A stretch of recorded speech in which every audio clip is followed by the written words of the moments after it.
The glory and the uniqueness of Terengganu traditional house once upon a time can be acknowledged by the existence of Haji Heritage House. Although this house was exposed to fragments from the war on 1942, it still stayed intact since 1890 until today.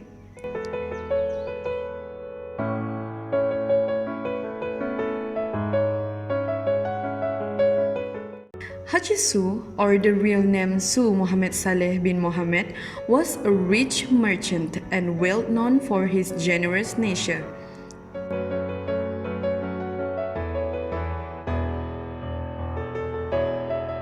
Haji Su had 7 children from his first wife and another 3 from his second wife, but only the children from his first wife lived in this house.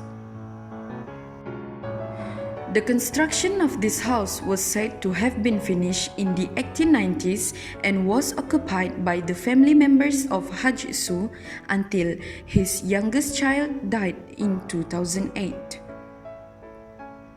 Since then, this house was left empty and unmanaged. The house was abandoned for almost 7 years before the Terengganu State Museum decided to buy and repair it.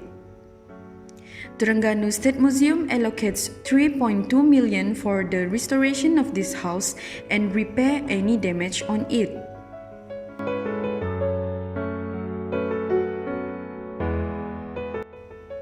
Although this house underwent a nearly complete restoration, the traditional value and the architecture remains as it was.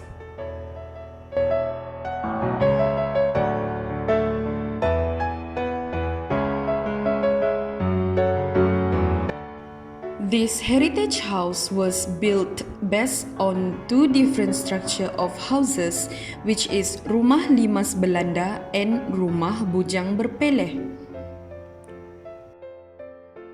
Rumah Bujang Berpeleh was built in the early 1890s. The roof of the house, called Singgora, made from clay that was brought from South Thailand to Terengganu. The roof of the house is structured by 3 gable ends, however, it was not formed by 3 single houses.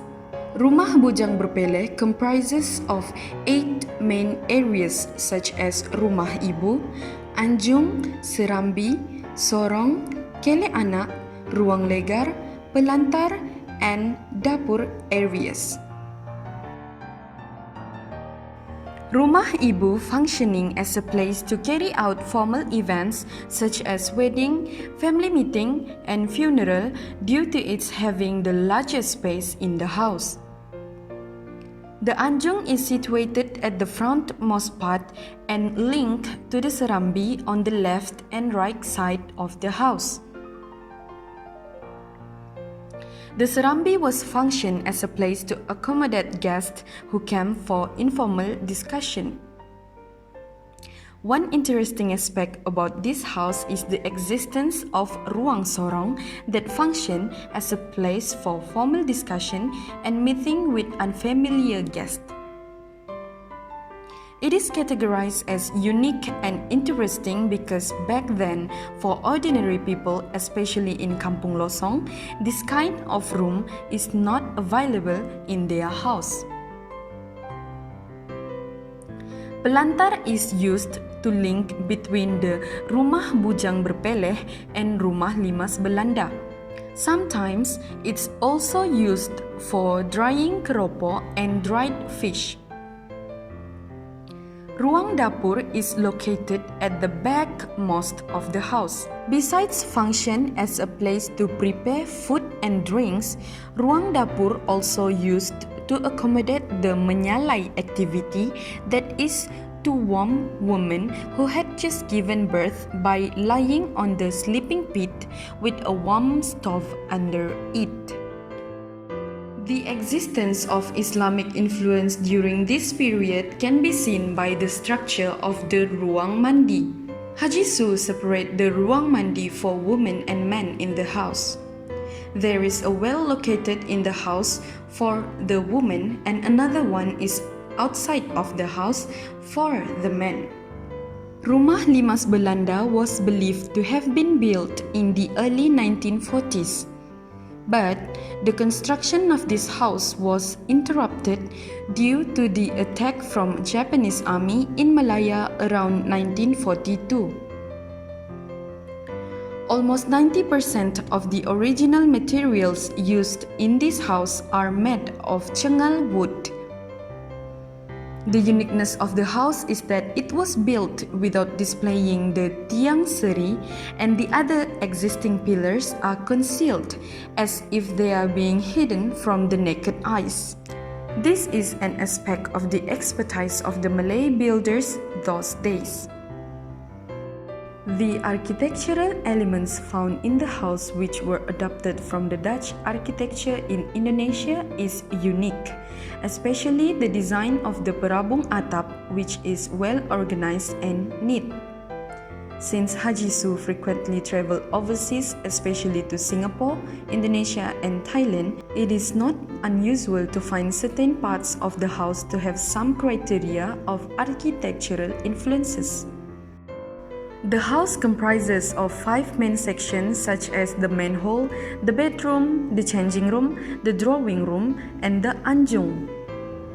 The main hall is situated in the center of the house.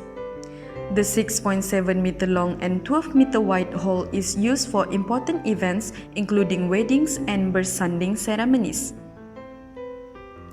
The anjung is located at the front part of the house, and after crossing the anjung, one will enter the drawing room. Like other drawing rooms, the rooms are restricted for entertaining guests. The drawing room for male guests is separated from the female guests in order to comply with the firm Islamic practice during that time. Haji Heritage House was opened to everyone on 2016. During the opening of this house, various activities were held to promote and advertise the house in order to attract more visitors to visit. For example, pameran tenunan kain songket, ukiran kayu, and anyaman pelbagai jenis kraft tangan. Since the opening of this house until today, there is no entrance fee for this house. But according to Puan Munirah binti Embong, they have a plan on setting an entrance fee in order to cover up the maintenance and other issues regarding this house. Okay, nama saya Munirah binti Embong. Saya bekerja di museum di bahagian museum daerah.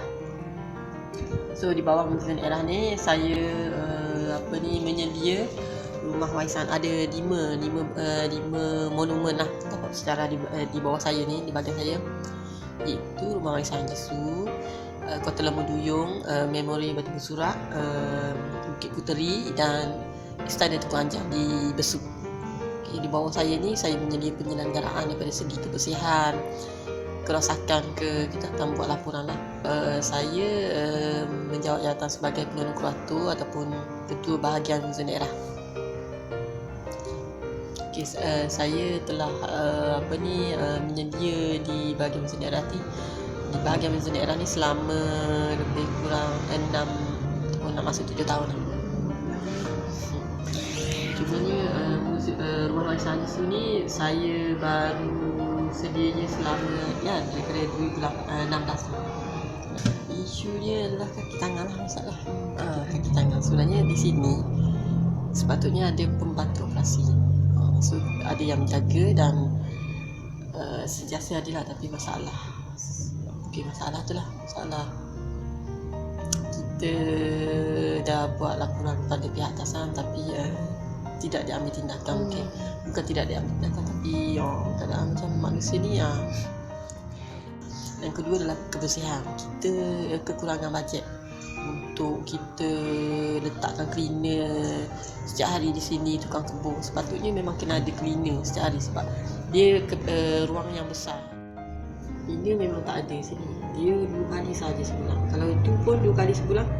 Tu kalau datang. Kalau boleh kata kalau sebulan tu kadang-kadang jarang sebab kita punya kenderaan lah untuk bawa cleaner tu. Dia kena tempah kenderaan dulu di museum untuk datang bawa cleaner sebab dia orang fikir kos dia orang dah datang sini. Masalah bajet lah sebelum dia melibatkan wang. So kalau kita nak rumah ni kemas, kena ada duit lebih untuk menjaga. Basically, this kind of traditional architecture need to be sustained for the benefit of future generation. By sustaining this heritage house, younger generation will be able to know the cultural practices of their ancestor. Besides, this house can also help the researcher or architect to know more about the traditional technology and design. If the house is widely advertised and well maintained, it can be a tourist spot and one of the must-visit places in Terengganu.